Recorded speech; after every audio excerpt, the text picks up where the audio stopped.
सांवले सपनों की याद। सुनहरे परिंदों के खूबसूरत पंखों पर सवार सांवले सपनों का एक हुजूम मौत की खामोश वादियों की तरह अग्रसर है। कोई रोक टोक सके कहाँ संभव है। इस हुजूम में आगे आगे चल रहे हैं सालिम अली, अपने कंधों पर सैलानियों की तरह अपने अंतहीन सफ़र का बोझ उठाए। लेकिन यह सफ़र पिछले तमाम सफ़रों से भिन्न है।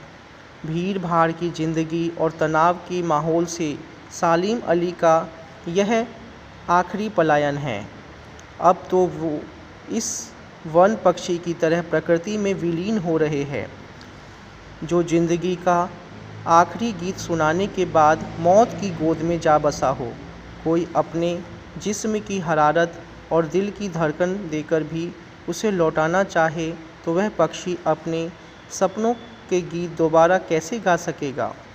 मुझे नहीं लगता कोई इस सोए हुए पक्षी को जगाना चाहेगा। वर्षों पूर्व खुद सलीम अली ने कहा था कि लोग पक्षियों को आदमी की नज़र से देखना चाहते हैं। यह उनकी भूल है। ठीक उसी तरह जैसे जंगलों और पहाड़ों, झरनों और आबशारों को वो प्रकृति की नज़र से नहीं, आदमी की नज़र से देखने को उत्सुक रहते हैं। भला कोई आदमी अपने कानों से पक्षियों की आवाज़ का मधुर संगीत सुनकर अपने भीतर रोमांच का सोता फूटता महसूस कर सकता है। एहसास की ऐसी ही एक उबड़ खाबड़ ज़मीन पर जन्मे मिथक का नाम है सालिम अली। पता नहीं इतिहास में कब कृष्ण ने वृंदावन में रासलीला रची थी और शोख गोपियों को अपनी शरारतों का निशाना बनाया था।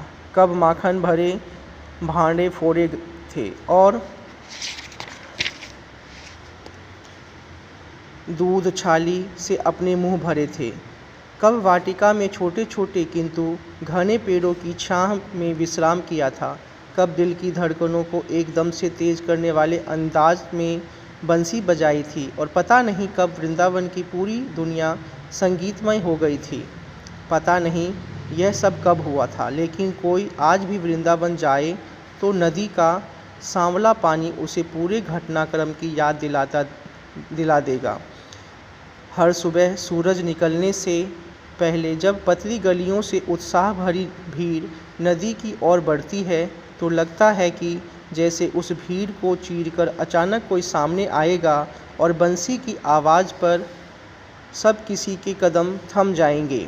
हर शाम सूरज ढलने के पहले जब वाटिका का माली सैलानियों को हिदायत देता तो लगता है जैसे बस कुछ ही क्षणों में वो कहीं से आ टपकेगा और संगीत का जादू वाटिका के पूरे माहौल पर छा जाएगा।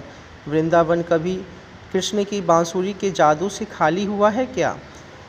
मिथकों की दुनिया में इस सवाल का जवाब तलाश करने से पहले एक नज़र कमज़ोर काया वाले उस व्यक्ति पर डाली जाए जिसे हम सालिम अली के नाम से जानते हैं। उम्र को सती तक पहुंचने में थोड़े ही दिन तो बचे थे।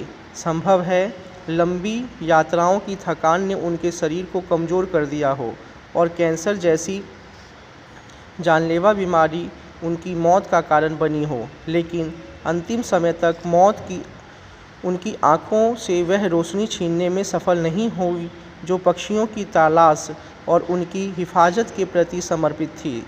सालिम अली की आँखों पर चढ़ी दूरबीन उनकी मौत के बाद ही तो उतरी थी।